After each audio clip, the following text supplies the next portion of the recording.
hari ini kita akan resmikan serah terima kunci rumah layak huni kepada warga kurang mampu. Dalam kesempatan ini kita berikan kepada Ibu Aminah.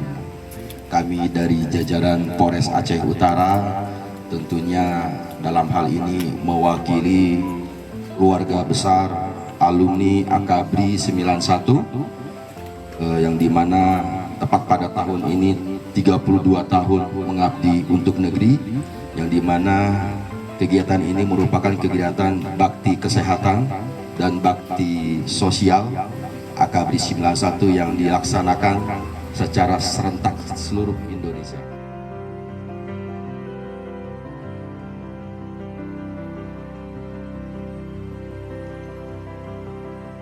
Dan sekali lagi kami dari keluarga besar Ibu Aminah mengucapkan ribuan terima kasih kepada alumni Akabri 91, Kapolri dan Panglima TNI, Kapolda Aceh, Kapolres Aceh Utara beserta seluruh jajarannya atas bantuan 1 unit rumah layak huni yang telah diberikan kepada saudari Aminah, yaitu warga kami, yaitu warga desa Merbojurung.